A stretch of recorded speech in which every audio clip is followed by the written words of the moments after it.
Assalamualaikum warahmatullahi wabarakatuh. Selamat pagi anak-anakku. Apa kabar hari ini? Semoga semua dalam keadaan sehat walafiat dan selalu dalam lindungan Allah Subhanahu wa taala. Anak-anakku yang berbahagia, tetap semangat menuntut ilmu ya. Pada kesempatan hari ini kita akan belajar menemukan unsur-unsur berita. Apa saja unsur-unsur berita dan apa berita itu? Simak penjelasan berikut ini. Berita. Menurut Kamus Besar Bahasa Indonesia, berita adalah cerita atau keterangan mengenai suatu kejadian atau peristiwa yang hangat. Maksud dari peristiwa yang hangat adalah peristiwa yang sedang terjadi atau peristiwa yang akhir-akhir ini terjadi, yang masih hangat dalam berita, dalam sebuah informasi, bukan peristiwa yang sudah lama terjadi. Ya, misalnya informasi pada 30 tahun yang lalu, informasi pada waktu yang lama yang telah berlalu, bukan seperti itu, tetapi informasi atau suatu cerita, suatu keterangan, suatu kejadian yang baru-baru saja terjadi. Berikut ini contoh sebuah teks berita. 10 hari menjelang Lebaran, Sabtu 15 November, Pelabuhan Penyeberangan Merak mulai dipadati truk. Truk-truk tersebut mengangkut barang non-9 bahan pokok atau non-sembako. Tingginya arus truk dalam 2 hari terakhir berkaitan dengan adanya larangan melintas bagi truk non-9 bahan pokok pada tanggal 21 sampai 25 November. Larangan tersebut berlaku bagi truk bersumbu lebih dari 2, truk gandengan, truk tempelan, dan truk kontainer.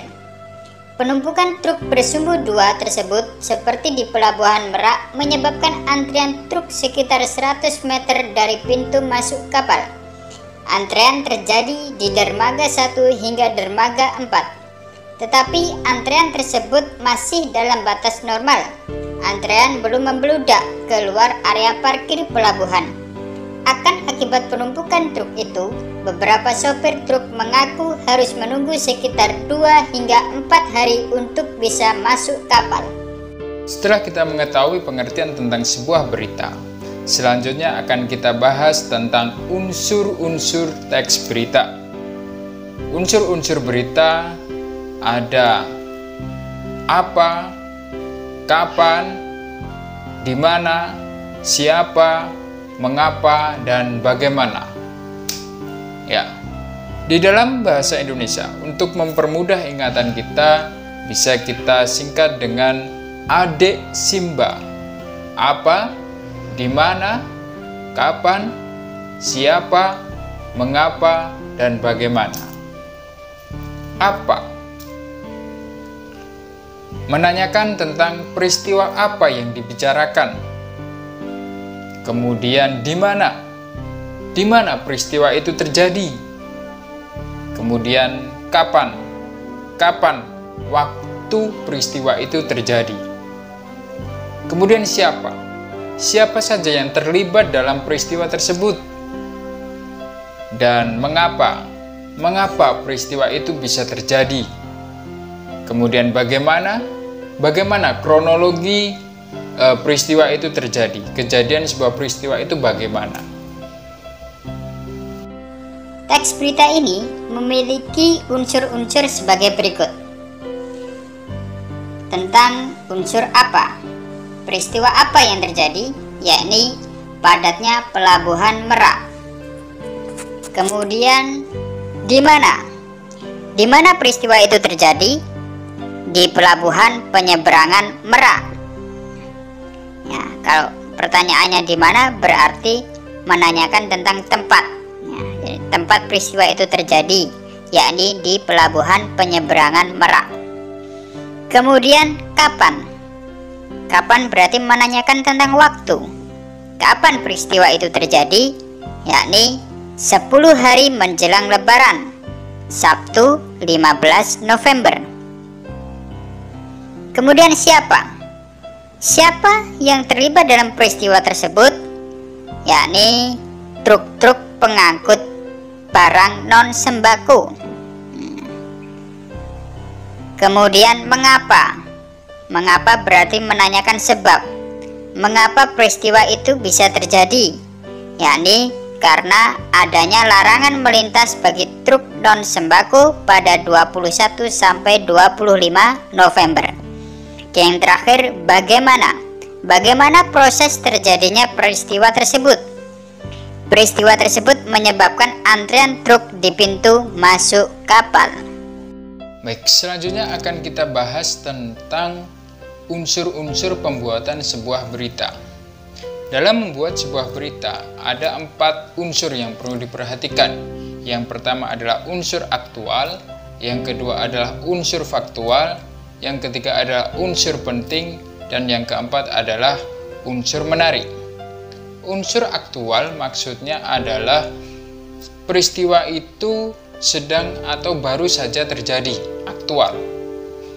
Kemudian unsur faktual, peristiwa itu berdasarkan kenyataan yang ada, benar-benar sesuai dengan kenyataan yang ada. Kemudian unsur penting. Ada 2 hal yang menjadi unsur penting dalam sebuah berita. Yang pertama adalah tokoh, dan yang kedua adalah materi. Tokoh yang terlibat dalam berita tersebut harus memiliki unsur yang penting atau memiliki kapasitas yang telah diakui oleh masyarakat. Misalnya presiden, gubernur, bupati, wali kota, artis, dan lain sebagainya. Kemudian yang keempat adalah unsur menarik. Ya, unsur menarik. Ini maksudnya berita itu dapat menimbulkan rasa ingin tahu yang tinggi dan ketertarikan dari masyarakat untuk memahami atau menyimak isi berita tersebut.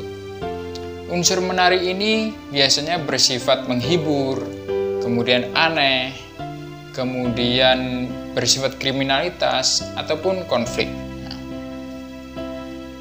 Dalam membaca sebuah berita, kita juga harus bisa membedakan mana kalimat fakta dan mana kalimat opini. Dalam sebuah berita, fakta adalah suatu hal yang telah terbukti kebenarannya. Sumber dari kalimat fakta bisa diperoleh dari peristiwa yang nyata, hasil riset, ataupun pendapat seseorang berdasarkan peristiwa pengamatan.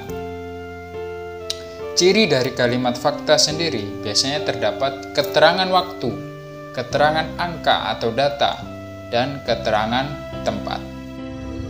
Baik, demikianlah tadi pembahasan mengenai unsur-unsur berita.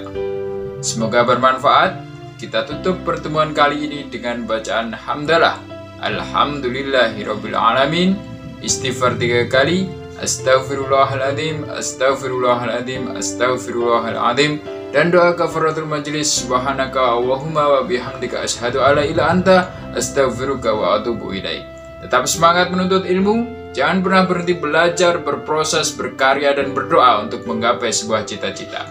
Akhir kata, wassalamualaikum warahmatullahi wabarakatuh.